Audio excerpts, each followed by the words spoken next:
శ్రీ దుద్దిల్ల శ్రీధర్ బాబు గారు. అధ్యక్ష, మొదటగా మూడవ తెలంగాణ శాసనసభకి మీరు స్పీకర్గా ఎన్నిక కావటం మా అందరికీ కూడా హర్షణీయం. మీకు అభినందనలు తెలియజేస్తూ, మీకున్న అపార రాజకీయ అనుభవం, మీ రాజకీయ ప్రస్థానం మొదటగా ఎన్ఎస్యుఐ, యూత్ కాంగ్రెస్,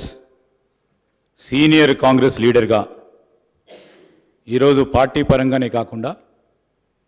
మరి మీరు శాసనసభ్యులుగా మూడోసారి ఎన్నిక కావటం,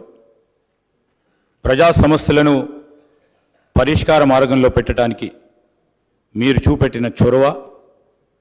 మీరు తీసుకున్న అనేక ప్రోగ్రెసివ్ అడుగులు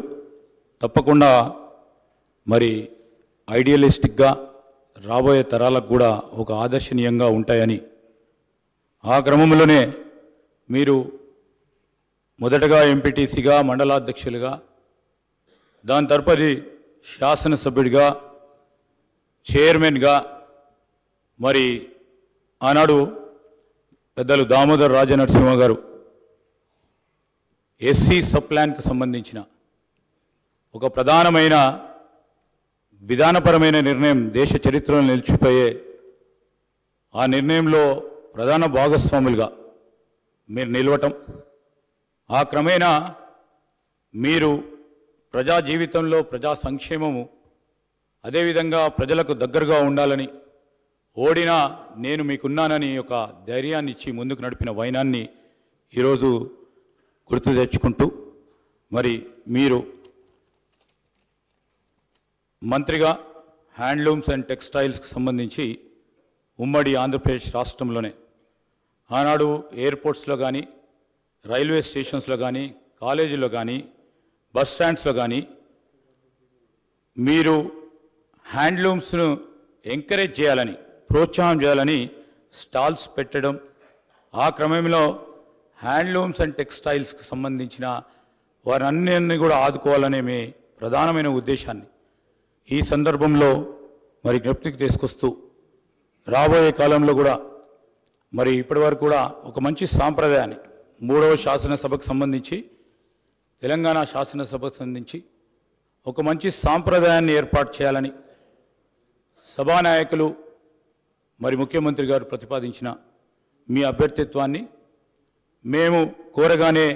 టీఆర్ఎస్ పార్టీ వారు కానీ, అదేవిధంగా ఎంఐఎం పార్టీ వారు కానీ, అదేవిధంగా ఈరోజు బీజేపీ పార్టీ వారు కానీ మేము ఒక మంచి సాంప్రదాయాన్ని నెలకొల్పుదాం, మన రాష్ట్రాన్ని ఒక ఆదర్శనీయమైన రాష్ట్రంగా శాసనసభ వ్యవహారాలకు సంబంధించి ముందుకు తీసుకెళ్లాలని వారి ఆలోచనకు మేము కృతజ్ఞతలు తెలియజేస్తూ, అదేవిధంగా గౌరవ శాసనసభ్యుల హక్కులకు సంబంధించి మీరు కూడా శాసనసభ్యుడిగా వారికి సంబంధించి మరి రాజ్యాంగంలో వారికి కలిగించిన హక్కులను కాపాడే ప్రతి క్రమంలో ఈరోజు మీరు వారికి అండగా నిలబడతారని, ఈ హౌస్ను కూడా సజావుగా నడపడానికి మేము ప్రతిపక్షాలకు సంబంధించిన శాసనసభ్యులందరినీ కూడా కోరుతా ఉన్నాం. మరి గౌరవ స్పీకర్ గారు ఏ నిర్ణయం తీసుకున్నా సభా సాంప్రదాయాలను బట్టి, రూల్స్ అండ్ ప్రొసీజర్ ప్రకారం వారు తీసుకునే నిర్ణయానికి పూర్తి స్థాయిలో వారికి మరి తప్పకుండా సపోర్ట్ చేస్తారనే ఆశాభావంతో ముందుకు చెప్తూ, మరొకసారి మీరు శాసన సభాపతిగా ఆ స్థానంలో కూర్చుంటే నేను మాకు ప్రత్యేకంగా మా కుటుంబానికి సంబంధించి మా నాన్నగారు శ్రీపాదరావు గారు శాసన సభాపతిగా మరి అదే చైర్లో ఇదే శాసనసభలో మరి అనేక సంవత్సరాలు శాసనసభాపతిగా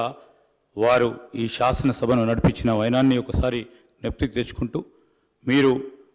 ఈ 5 సంవత్సరాల కాలం పాటు ఈ శాసనసభని దిగ్విజయంగా ఈ తెలంగాణ రాష్ట్రంలో ఉన్న ప్రజా సమస్యలను ఈ శాసనసభ వేదిక ద్వారా తీరికంగా చర్చించే ఆలోచన చేస్తూ ఉన్న మా ప్రభుత్వానికి సంబంధించి మీరు తప్పకుండా మీరు దశా దిశను ఇవ్వాలని కోరుకుంటూ మరొకసారి మీకు అభినందన తెలియజేస్తూ